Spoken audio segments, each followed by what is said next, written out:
Hello friend, welcome back to our YouTube channel Rozgar revision. तो दोस्तों, आज से हम परमार सर के एसएससी जीके पीवाईक्यू पार्ट 4 के क्लास नोट्स के सीरीज को कंटिन्यू करने जा रहे हैं। तो आज हमारा लेक्चर नंबर 9 है, जिसका हम आज रिवीजन करने जा रहे हैं। इससे पहले हमने लेक्चर 1 से लेकर लेक्चर 8 तक का रिवीजन करा दिया है, तो जिन्होंने उसे नहीं देखा है वे हमारे प्लेलिस्ट में जाकर देख सकते हैं। तो आइए आज की क्लास को शुरू करते हैं। आज का हमारा सबसे पहला क्वेश्चन है, प्रथम कृत्रिम रूप से उत्पादित तत्व का परमाणु क्रमांक क्या है। तो सबसे पहले बात करें प्रथम कृत्रिम रूप से उत्पादित तत्व की, तो इसका जो नाम है टेक्नीशियम है, जिसे हम लोग टीसी से संकेत करते हैं।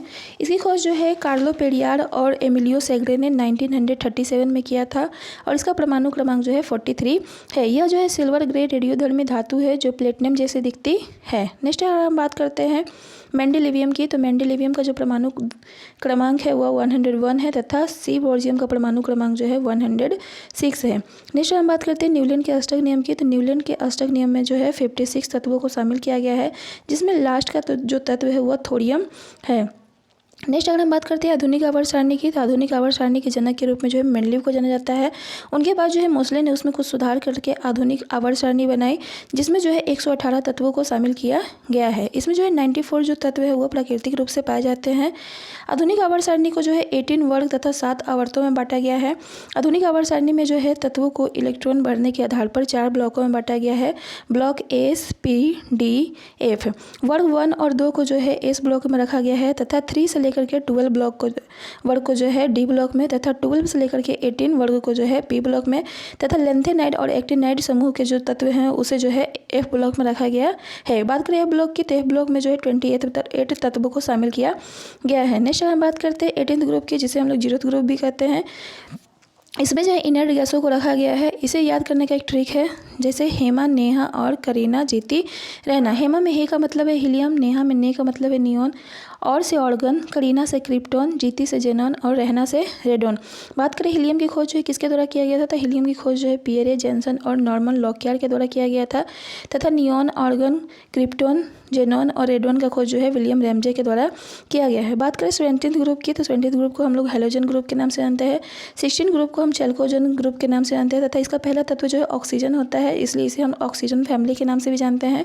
15th ग्रुप को जो है निक्टोजन ग्रुप के नाम से जानते हैं।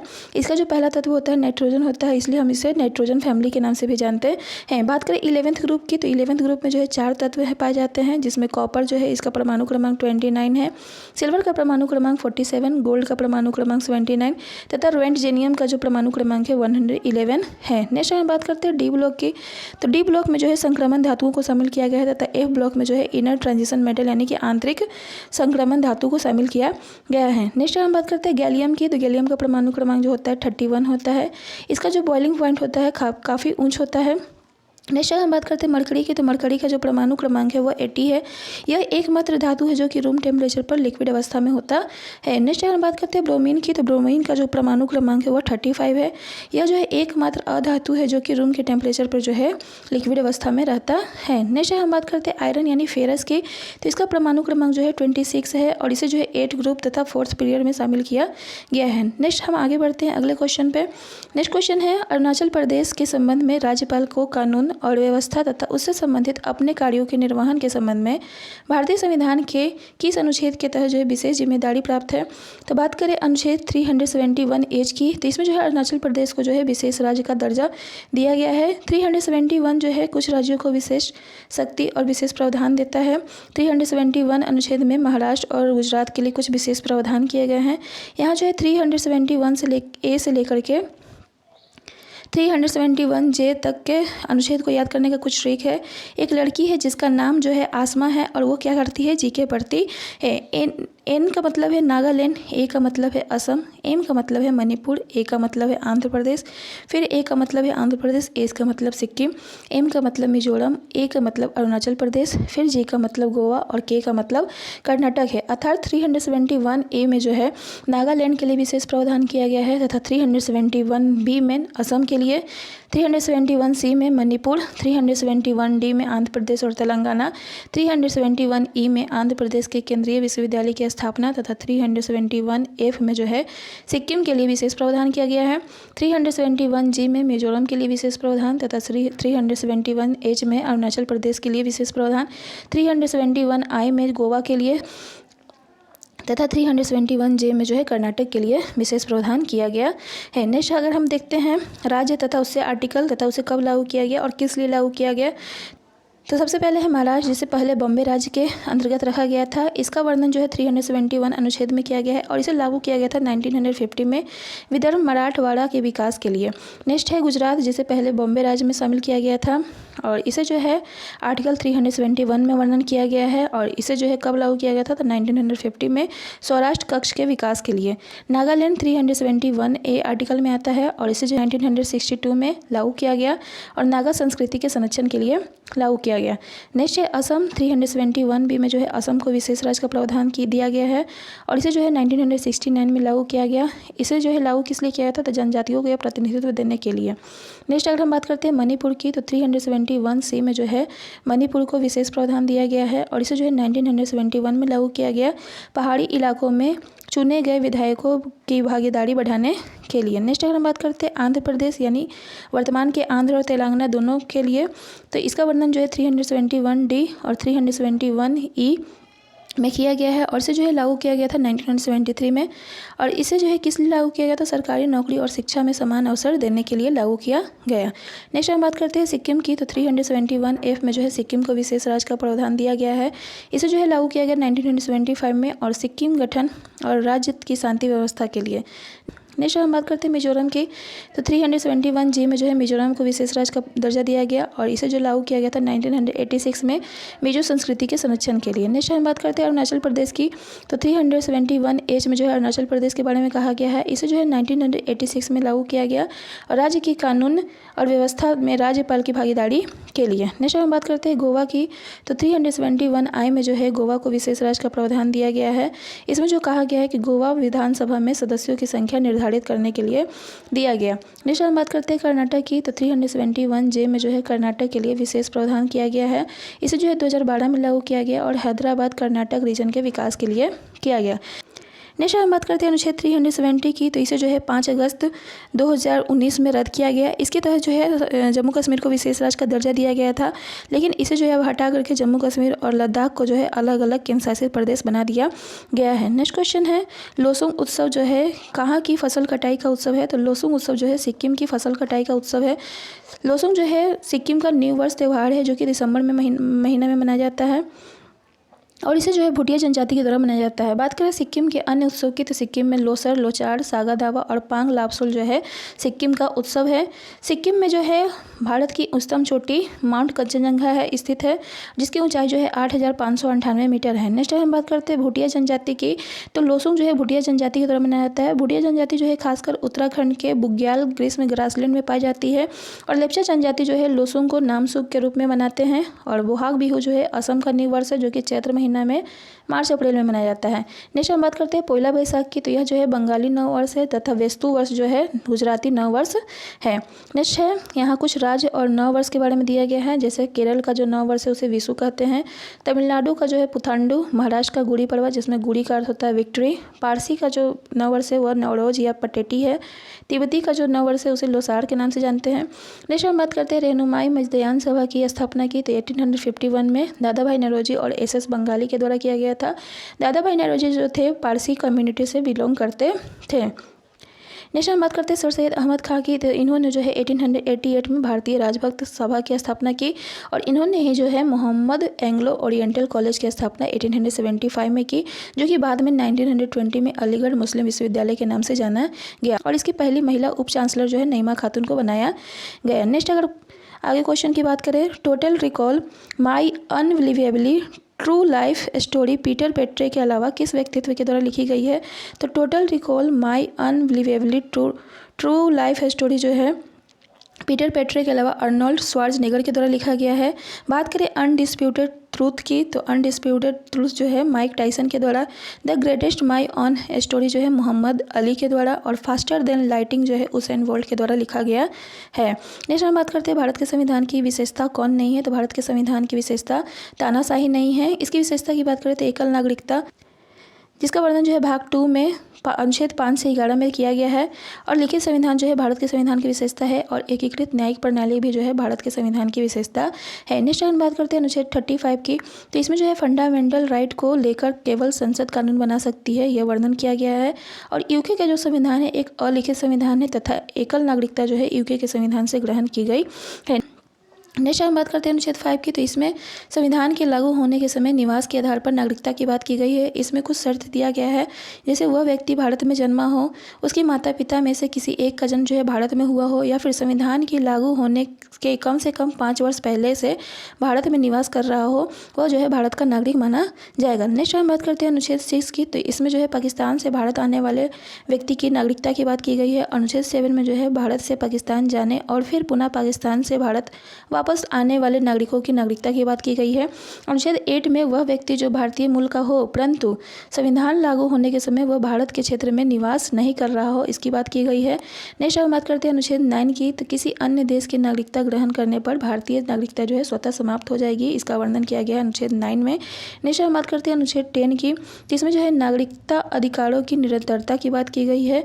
और अनुच्छेद 11 में कहा गया है कि नागरिकता में कोई भी जो नया नियम विधि या कानून बनाया जाएगा या संशोधन किया जाएगा वह केवल संसद कर सकती है।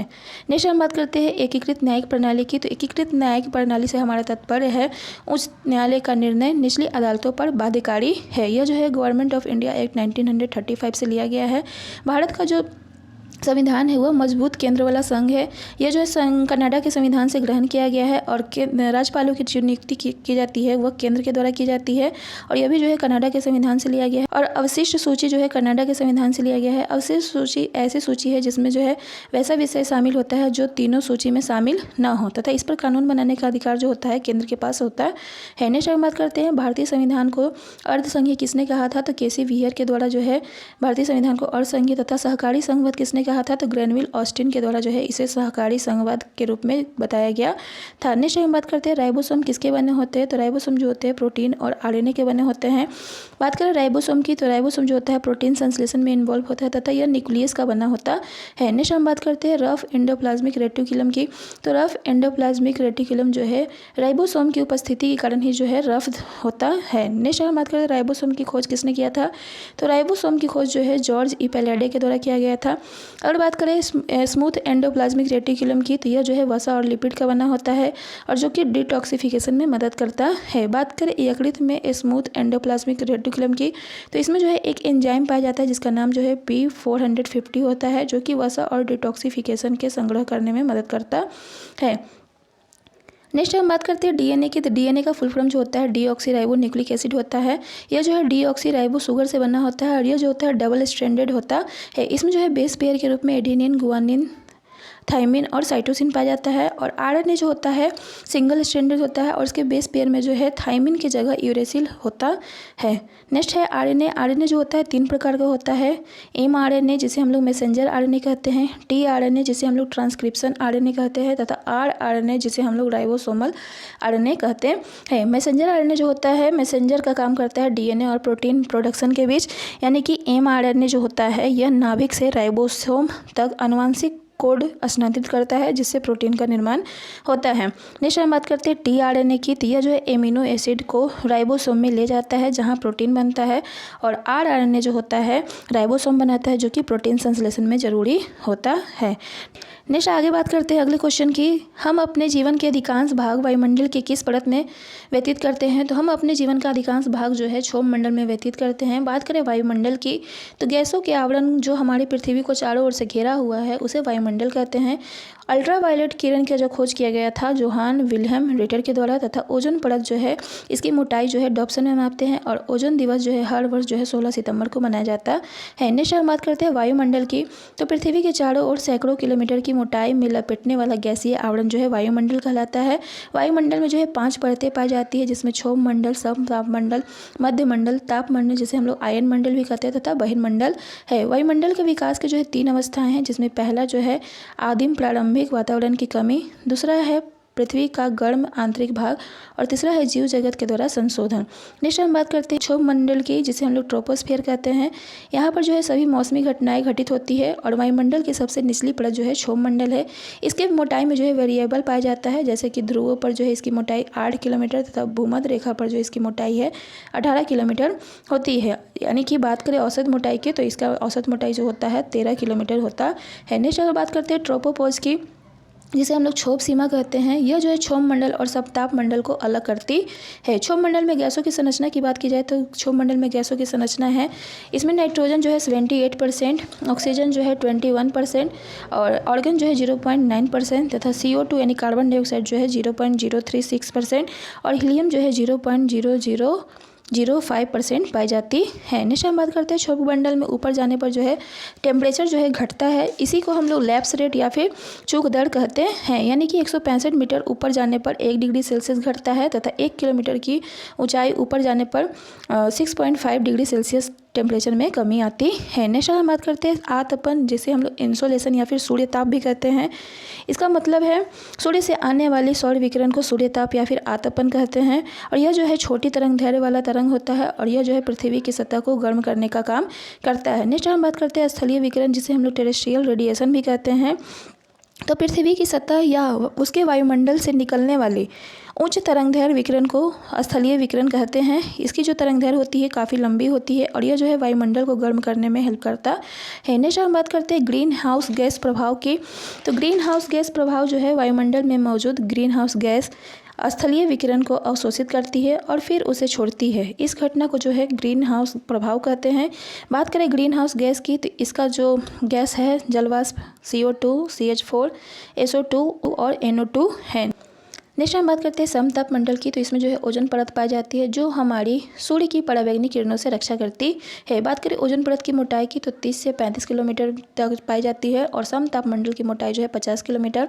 नेक्स्ट हम बात करते हैं समताप मंडल के ऊपर जाने पर टेम्परेचर घटता है या बढ़ता है। तो समताप मंडल के ऊपर जाने पर टेम्परेचर बढ़ता है और इसी मंडल में जो है विमान उड़ते हैं। नेक्स्ट हम बात करते हैं ओजोन दिवस की। तो ओजोन दिवस जो है हर वर्ष जो है 16 सितंबर को मनाया जाता है, क्योंकि इसी दिन 16 सितंबर 1987 को जो है मॉन्ट्रियल प्रोटोकॉल कनाडा में बुलाया गया था, जिसका उद्देश्य जो था CFC को कम करना था। नेक्स्ट हम बात करते हैं ओजोन में की जो लेयर है वो कहीं कहीं पतली होती जा रही है, जिसके कारण उसमें छिद्र हो गया है।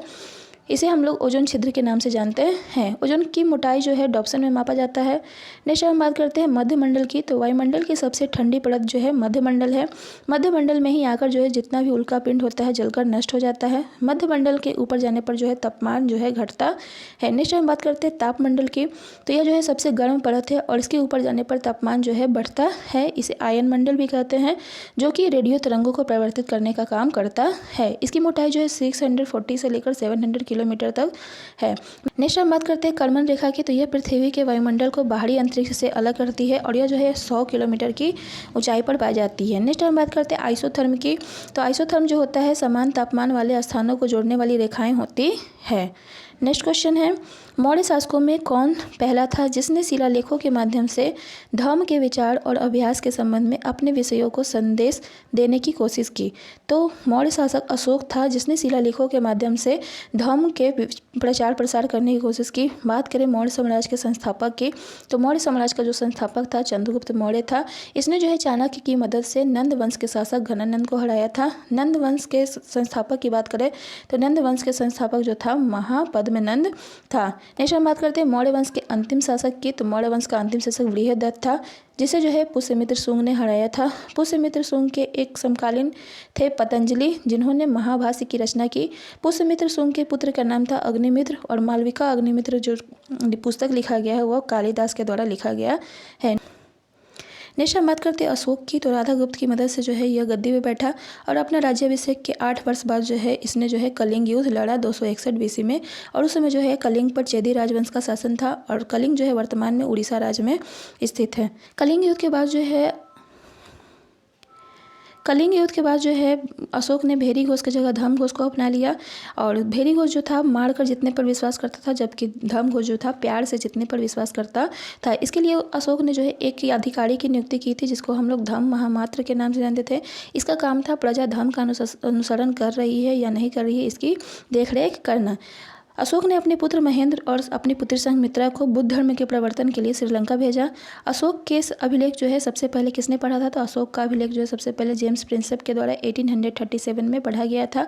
और इसकी भाषा जो थी प्राकृत, ग्रीक और अरबी तथा इसकी लिपि जो थी ब्राह्मी, खरोष्टी और आर्मेयिक लिपि थी। नेक्स्ट है अगला क्वेश्चन, पृथ्वी की सतह पर और उसके नीचे पानी के वितरण तथा संचलन को अध्ययन है, साथ ही पानी की उपलब्धता और स्थितियों पर मानवीय गतिविधियों के प्रभाव का भी अध्ययन है। तो इसका जो अध्ययन किया जाता है जल विज्ञान यानी हाइड्रोलॉजी के अंतर्गत किया जाता है। बात करें पारिस्थितिकी की, तो जीवों के संबंधों का विज्ञान जो है पारिस्थितिकी कहलाता है। इस शब्द को सबसे पहले जो है अर्नेस्ट हेकल के द्वारा 1866 में वर्णन किया गया। भारतीय पारिस्थितिकी के जनक जो है किसे कहा जाता है? तो भारतीय पारिस्थितिकी के जनक जो है रामदेव मिश्रा को कहा जाता है। नेक्स्ट हम बात करते हैं एंथोलॉजी की, तो एंथोलॉजी में जो है फूलों और फूल के पौधों का अध्ययन किया जाता है। नेक्स्ट क्वेश्चन है, किस वर्ष भारत के विभिन्न भागों में पहली बार जनगणना असमान रूप से आयोजित की गई थी? तो इसका आंसर है 1872। 1872 में भारत के विभिन्न भागों में पहली बार असमान जनगणना की गई थी और यह जो है लॉर्ड मेयो के शासनकाल में हुआ था। बात करें लॉर्ड मेयो की हत्या किसने की थी? तो लॉर्ड मेयो की हत्या जो है शेर अफगान अफरीदी के द्वारा की गई थी। नेक्स्ट हम बात करते हैं पहली भारत के नियमित जनगणना की, तो भारत में पहली बार जो है नियमित जनगणना जो है लॉर्ड रिपन के समय में 1881 में कराया गया था। बात करें लॉर्ड रिपन के कुछ काम की, तो लॉर्ड रिपन ने जो है वर्नाक्युलर प्रेस एक्ट को रद्द किया तथा हथियार एक्ट को रद्द किया, जो कि 1878 में लॉर्ड लिटन के द्वारा शुरू किया गया था। नेक्स्ट हम बात करते हैं स्थानीय स्वशासन का जनक किसे कहा जाता है? स्थानीय स्वशासन का जनक जो है लॉर्ड रिपन को कहा जाता है। इसी के समय जो है हंटर शिक्षा आयोग का गठन किया गया तथा पहला कारखाना अधिनियम भी 1881 में जो है लॉर्ड रिपन के समय में लाया गया। नेक्स्ट हम बात करते हैं मैकुले मिनट की, तो मैकुले मिनट जो है 1835 में आया। मैकुले का एक कथन था जिसमें कहा गया था कि एक अच्छे यूरोपीय पुस्तकालय की एक सेल भारत और अरब के संपूर्ण देसी साहित्य के बराबर थी। इसने जो है अधोमुखी निस्पंदन सिद्धांत दिया, जिसे जो है चार्ल्स वुड के द्वारा ठुकरा दिया गया यानी रद्द कर दिया गया। चार्ल्स वुड जो है 1854 में वुड डिस्पैच लाया था लॉर्ड डलहौजी के शासनकाल में और लॉर्ड डलहौजी के शासनकाल में ही 1853 में जो है भारतीय रेल पहली बार चलाया गया था। नेक्स्ट हम बात करते हैं 2011 की जनगणना की, तो 2011 की जनगणना जो है भारत की 15वीं नंबर की जनगणना है और स्वतंत्र भारत की 7वीं जनगणना है। इसकी थीम की बात की जाए तो इसके 2011 की जनगणना की थीम थी हमारी जनगणना हमारा भविष्य। इसे जो है 2 फेज में कंप्लीट किया गया। पहले फेज में जो है घरों की सूची बनाई गई तथा सेकेंड फेज में जो है जनसंख्या का पता लगाया गया। नेक्स्ट हम बात करते हैं इसकी शुरुआत कब हुई, तो इसकी शुरुआत जो है 1 अप्रैल 2010 को हुई थी और जनगणना आयुक्त तथा रजिस्ट्रार जनरल कौन थे जनगणना 2011 के? तो 2011 के जनगणना आयुक्त और रजिस्ट्रार जनरल थे सी चंद्रमौली, जो कि मिनिस्टर ऑफ होम अफेयर्स के अंतर्गत आता है। नेक्स्ट हम बात करते हैं भारतीय जनगणना के जनक किसे कहा जाता है? तो भारतीय जनगणना के जनक जो है हेनरी वाल्टर को कहा जाता है। नेक्स्ट अगर हम बात करते हैं कौन सा भारतीय शहर था जो जिसपे जो है पहली बार जनगणना कराया गया था, तो ढाका शहर जो था भारत का 1830 में वहाँ पर जो है पहली बार जनगणना कराया गया था। नेक्स्ट क्वेश्चन है क्रेडिट इन्हेंसमेंट गारंटी योजना अनुसूचित जातियों के लिए किसे प्रोत्साहित और बढ़ावा देती है? तो क्रेडिट इन्हांसमेंट गारंटी योजना जो है अनुसूचित जातियों के बीच रोजगार को प्रोत्साहित और बढ़ावा देती है। यह जो है सामाजिक न्याय और अधिकारिता मंत्रालय के अंतर्गत आता है। इसे जो है 2014 से 15 के बजट में घोषित किया गया और इसमें जो है 200 करोड़ रुपए की निधि आवंटित की गई। नेक्स्ट हम बात करते हैं एकीकृत बाल विकास योजना की, तो एकीकृत बाल विकास योजना जो है 1975 में लाया गया और ड्राफ्ट प्रतिरोध योजना जो है 1973 से 1974 के बीच आया। नेक्स्ट हम बात करते हैं बैंक लिंकेज कार्यक्रम जो है 1992 में नाबार्ड के द्वारा लाया गया और नाबार्ड की स्थापना जो है 12 जुलाई 1982 को की गई थी वी सीवरमन समिति के सिफारिश पर। नेक्स्ट क्वेश्चन है भारत में ब्रिटिश शासन के दौरान किस वर्ष एक अधिनियम पारित करके गवर्नर जनरल का पद हटा दिया गया तथा वायसराय का पद सृजित कर दिया गया था? तो भारत में जो है गवर्नर जनरल के पद को हटाकर वायसराय का पद जो है 1858 में लाया गया। बात करें 1833 अधिनियम की, इसमें जो है बंगाल के गवर्नर जनरल को हटा करके भारत का गवर्नर जनरल बनाया गया और इसमें जो है भारत का पहला गवर्नर जनरल कौन बना था? विलियम बेंटिंग को बनाया गया। भारत में अंग्रेजी शिक्षा के जनक जो है विलियम बेंटिंग को कहा जाता है। इन्होंने जो है 1829 में सती प्रथा को समाप्त किया और ईस्ट इंडिया के वाणिज्यिक कार्यों को समाप्त कर दिया गया था 1833 अधिनियम के तहत। नेक्स्ट हम बात करते हैं 1813 अधिनियम की, तो 1813 अधिनियम में जो है वाणिज्यिक कार्य खत्म किया गया था, सिर्फ जो है चाय और चीन के साथ व्यापार को छोड़कर। इसमें जो है शिक्षा पर 1 लाख रुपए का खर्च किया गया तथा इसमें कहा गया कि ईसाई मिशनरी जो है भारत में ईसाई धर्म की प्रचार करेगी। नेक्स्ट हम बात करते हैं गवर्नमेंट ऑफ इंडिया एक्ट 1909 की, तो इसे जो है मार्ले मिंटो सुधार के नाम से भी जानते हैं। इसी समय जो है पहली बार जो है पृथक निर्वाचन लाया गया था मुस्लिमों के लिए, और मिंटो जो है भारत में साम्यवाद के जनक के रूप में जाने जाते हैं। इसमें जो कहा गया था कि वायसराय की कार्यकारिणी परिषद में जो है एक सदस्य जो होगा भारतीय होगा। नेक्स्ट है गवर्नमेंट ऑफ इंडिया एक्ट 1919, इसे जो है मॉन्टेग्यू चेम्सफोर्ड सुधार कहते हैं। इसमें जो है पृथक निर्वाचन को बढ़ाया गया था, इसमें जो है एंग्लो इंडियन और ईसाइयों को भी शामिल किया गया था, और इसके तहत जो है प्रांतों में द्वैत शासन स्थापना किया गया। केंद्र और प्रांत सूची को जो है 2 भागों में बांटा गया था, आरक्षित सूची और स्थानांतरित सूची, और इसी समय जो है केंद्र में द्विसदनीय विधानमंडल की व्यवस्था की गई। नेक्स्ट हम बात करते हैं गवर्नमेंट ऑफ इंडिया एक्ट 1935 की, तो इसमें जो है द्वैत शासन को समाप्त कर दिया गया तथा प्रांतों को स्वायत्त प्रदान की गई। इसमें जो है 11 प्रांतों में से 6 प्रांतों में द्विसदनीय व्यवस्था की गई तथा द्वैत शासन को केंद्र में लाया गया। भारतीय सिविल सेवा का जनक किसे कहा जाता है, तो भारतीय सिविल सेवा का जनक जो है कॉर्नवालिस को कहा जाता है, और इसी ने जो है अस्थायी बंदोबस्त लाया था 1793 में। नेक्स्ट हम बात करते हैं 1858 के अधिनियम की, तो 1858 के अधिनियम के समय जो है रानी विक्टोरिया का शासन था, और इसके तहत जो है ईस्ट इंडिया कंपनी के शासन को समाप्त कर दिया गया और गवर्नर जनरल के पद को हटा करके वायसराय का पद लाया गया, और इसके तहत जो है पहला वायसराय लॉर्ड कैनिंग को बनाया गया। इसमें जो है भारत के राज्य सचिव का गठन किया गया, और इसकी असिस्ट करने के लिए 15 सदस्यों की काउंसिल बनाई गई, और इसी के तहत जो है पील आयोग का भी गठन किया गया। नेक्स्ट हम अगर बात करते हैं अगले क्वेश्चन की, तो कौन हिंदुस्तानी शास्त्रीय संगीतकार मेहर घराना से संबंध नहीं है, तो उस्ताद बिस्मिल्लाह खां जो है मेहर घराने से संबंध नहीं है, इनका संबंध जो है बनारस घराने से है। ये जो है एक शहनाई वादक है, और इन्हीं पर जो है एक डॉक्यूमेंट्री लिखा गया है, संगीत मिल से मुलाकात, और यह जो है गौतम घोष के द्वारा लिखा गया है। नेक्स्ट हम बात करते हैं अन्नपूर्णा देवी की, जो कि अली अकबर खां की पुत्री तथा रविशंकर की पत्नी है। अन्नपूर्णा देवी जो है एक सुरबहार वादक है तथा रविशंकर जो है एक सितार वादक, और अली अकबर खां जो है एक सरोद वादक है। इनका एक कंपोजिशन का नाम है द 40 मिनट्स रागा। नेक्स्ट है अगला क्वेश्चन 14 क्वेश्चन, एक fill in the blanks 1 metre का 1/1वां भाग है, तो 1 नैनोमीटर जो है 1 मीटर का 1/1वां भाग है। बात करें 1 एंगस्ट्रॉम की, तो 1 एंगस्ट्रॉम बराबर होता है 10⁻⁻10 मीटर। 1 माइक्रोमीटर बराबर होता है 10⁻⁻6 मीटर, और पार्सेक जो होता है बहुत अधिक दूरी को मापने का मात्रक है। इसी से जो है खगोलीय दूरी को मापा जाता है। 1 पार्सेक बराबर जो होता है 3.26 प्रकाश वर्ष होता है।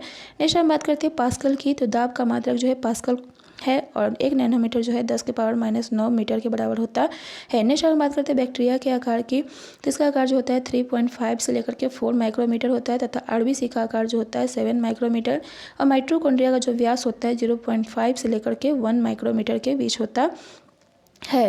नेक्स्ट हम बात करते हैं 15 क्वेश्चन की, तो कशेरुकी का उदाहरण है स्तनधारी, जो कि कोर्डेटा ग्रुप में आता है, और क्रस्टेशियन तथा कीट जो है आर्थ्रोपोडा ग्रुप में आता है। नेक्स्ट हम बात करते हैं कशेरुकी की, तो अच्छी तरह से विकसित कंकालीय संरचना होती है, और इसके रीढ़ की हड्डी में जो है नोटोकॉट पाया जाता है। नेक्स्ट हम बात करते हैं मोलास्का की, तो दूसरा सबसे बड़ा संघ जो है मोलास्का है।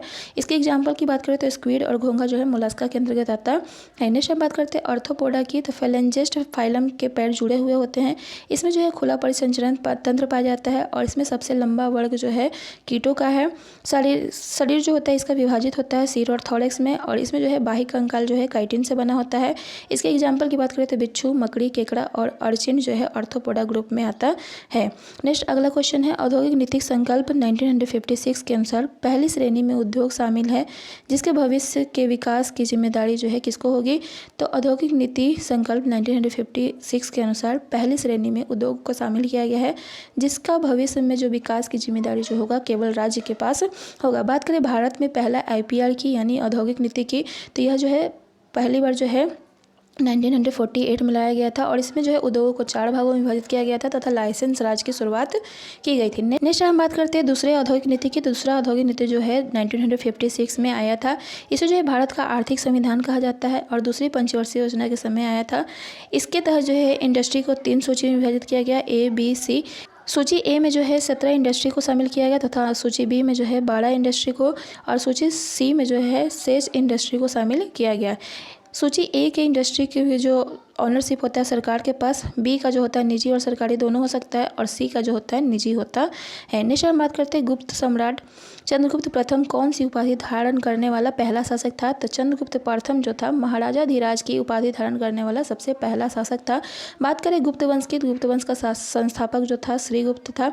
इसके प्रतिष्ठित शासक जो था चंद्रगुप्त प्रथम था, और अधिकतम संख्या में स्वर्ण सिक्के जो है गुप्त शासन में चलाया गया था, इसलिए जो है गुप्त वंश को जो है गोल्डन एरा के नाम से जानते हैं। नेक्स्ट हम बात करते हैं चंद्रगुप्त द्वितीय की। तो विक्रमादित्य की उपाधि जो है चंद्रगुप्त द्वितीय ने धारण की, और मेहरौली स्तंभ लेख जो है चंद्रगुप्त द्वितीय से संबंधित है, और इसकी पुत्री प्रभावती गुप्त का विवाह जो है रुद्रसेन द्वितीय के साथ हुआ, जो कि वाकाटक वंश का था। नेक्स्ट हम बात करते हैं भीतरी स्तंभ लेख की, जो कि कानपुर में है। इसका संबंध जो है स्कंदगुप्त से है। भीतरगांव मंदिर जो है कानपुर में है, और यह जो है पुराना ईंटों का मंदिर है। नेक्स्ट हम बात करते हैं नालंदा विश्वविद्यालय की। तो नालंदा विश्वविद्यालय की स्थापना जो है कुमारगुप्त प्रथम के द्वारा किया गया था, तथा पहाड़ कॉपर अभिलेख की स्थापना बंगाल में जो है बुधगुप्त के द्वारा किया गया था। नेक्स्ट क्वेश्चन है किसी पिंड के परमाणुओं या अणुओं की गति से उत्पन्न होने वाली ऊर्जा को पहचाने।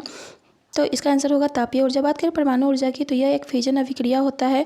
इसमें जो है ईंधन के रूप में यूरेनियम का प्रयोग किया जाता है, तथा रेडियो एक्टिविटी की खोज किसके द्वारा किया गया था? तो हेनरी बेकुरेल के द्वारा किया गया था। नेक्स्ट हम बात करते हैं कल्पकम और कुंडलकुलम परमाणु संयंत्र किस राज्य में स्थित है? तो कल्पकम और कुंडलकुलम जो है परमाणु संयंत्र तमिलनाडु में स्थित है। नेक्स्ट हम बात करते हैं ऊर्जा के नियम की। तो ऊर्जा का ना तो उत्पन्न किया जा सकता है और ना ही नष्ट किया जा सकता है, इसे एक रूप से दूसरे रूप में स्थानांतरित किया जा सकता है, इसी को हम लोग ऊर्जा का नियम कहते हैं। नेक्स्ट हम बात करते हैं द्रव्यमान संरक्षण नियम की। तो यह जो है एंटोनी लेवोजियर के द्वारा लाया गया था। इसमें कहा गया था कि प्रतिक्रिया में जो है द्रव्यमान सुरक्षित रहता है। नेक्स्ट हम बात करते हैं हेनरी कैवेंडिश ने जो है 1798 में जो है जी का मान दिया था। जी का मान जो होता है 6.67 × 10⁻11 न्यूटन मीटर स्क्वायर प्रति केजी स्क्वायर होता है। बात करें गतिज ऊर्जा की, तो किसी वस्तु की गति के कारण जो है उत्पन्न ऊर्जा को गतिज ऊर्जा तथा स्थिति के कारण उत्पन्न ऊर्जा को स्थितिज ऊर्जा कहते हैं। गतिज ऊर्जा बराबर होता है 1/2 mv² तथा स्थितिज ऊर्जा जो होता है गुरुत्वीय स्थितिज ऊर्जा mgh के बराबर होता है। नेक्स्ट बात करते हैं जनरेटर या फिर जनरेटर की। तो यह जो है यांत्रिक ऊर्जा को विद्युत ऊर्जा में परिवर्तित करता है, तथा मोटर जो है विद्युत ऊर्जा को यांत्रिक ऊर्जा में परिवर्तित करता है। नेक्स्ट क्वेश्चन है कौन सा अनुच्छेद जो है भारत के नियंत्रक एवं महालेखक परीक्षक से संबंधित है? तो अनुच्छेद 148 से लेकर के 151 जो है नियंत्रक एवं महालेखा परीक्षक से संबंधित है। इसका वर्णन जो है भाग 5 के चैप्टर 5 में किया गया है। बात करें वित्त आयोग की, तो इसमें जो है 5 सदस्य होता है, जिसमें एक अध्यक्ष होता है। नियंत्रक एवं महालेखा परीक्षक के जो वर्णन किया गया अनुच्छेद 148 में किया गया है। यह एक तरह का एक सदस्यीय मेंबर बॉडी होता है, और इसके जो है बात करें प्रथम कैग की, तो प्रथम कैग जो है वी नरहरि राव तथा वर्तमान में कैग कौन है? तो गिरीश चंद्र मुर्मू है। नेक्स्ट हम बात करते हैं कैग की। तो सार्वजनिक धन का संरक्षक कहा जाता है, केंद्र और राज्य सरकारों के आय व्यय के देखरेख करता है, और यह जो है राष्ट्रपति द्वारा नियुक्त किया जाता है। इसका कार्यकाल जो होता है 6 वर्ष या फिर 65 वर्ष की उम्र होता है। नेक्स्ट हम बात करते हैं इसे जो है सुप्रीम कोर्ट के न्यायाधीश की भांति पद से हटाया जाता है। यह जो है पुनः नियुक्ति के लिए योग्य नहीं है, और इसका वेतन एवं अन्य सेवा शर्तें संसद द्वारा निर्धारित की जाती है। नेक्स्ट क्वेश्चन है भारत के प्रधानमंत्री के बारे में निम्नलिखित में कौन सा कथन सही नहीं है? तो ऑप्शन के हिसाब से वह भारत का मुखिया होता है, यह बात सही है। वह उन व्यक्तियों के नाम की सिफारिश करता है जिन्हें राष्ट्रपति द्वारा मंत्री नियुक्त किया जा सकता है, यह भी बात सही है। वह राष्ट्रपति और मंत्रिपरिषद के बीच मुख्य संचालक होता है, यह बात सही है। और वह जो है तथा उसके मंत्री सामूहिक रूप से संसद के उच्च सदन के प्रति उत्तरदायी होता है, ये बात गलत है। वह जो है लोकसभा के प्रति उत्तरदायी होता है। नेक्स्ट हम बात करें अनुच्छेद 75 की, तो इसमें कहा गया है कि प्रधानमंत्री की नियुक्ति जो है राष्ट्रपति के द्वारा किया जाएगा, तथा अन्य मंत्रियों की नियुक्ति जो है प्रधानमंत्री के परामर्श पर राष्ट्रपति के द्वारा किया जाएगा। प्रधानमंत्री जो होता है लोकसभा में बहुमत दल का नेता होता है, और किसी पार्टी को बहुमत न मिलने पर राष्ट्रपति उस पार्टी के नेता को प्रधानमंत्री नियुक्त कर देगा, लेकिन उसे 1 महीने के अंदर जो है उस सदन में बहुमत पाना होगा। नेक्स्ट हम बात करते हैं अनुच्छेद 75(1)(a) की।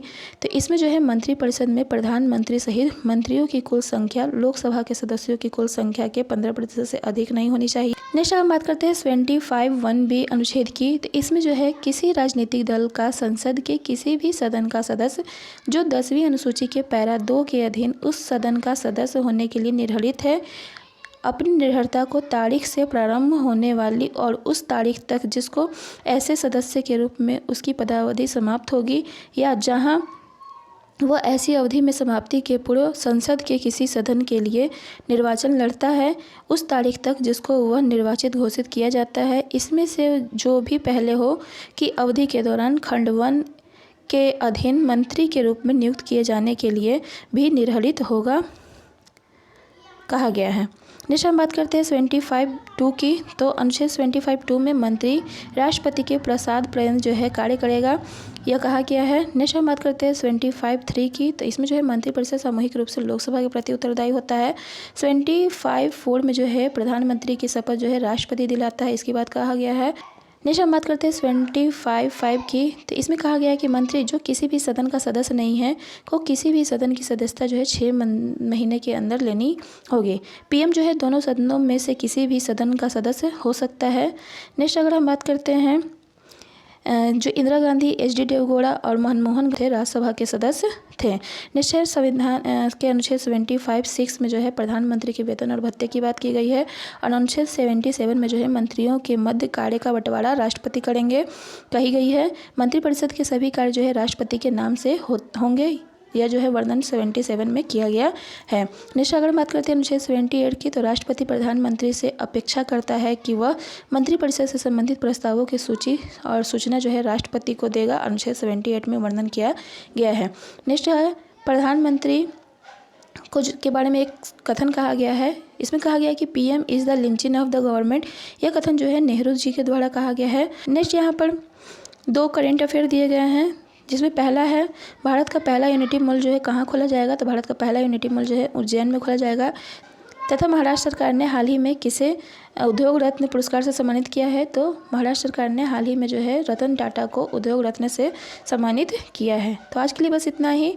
अगर आपको ये वीडियो अच्छा लगा हो तो please like, share and subscribe. मिलते हैं नेक्स्ट लेक्चर के रिवीजन में, तब तक के लिए बाय बाय।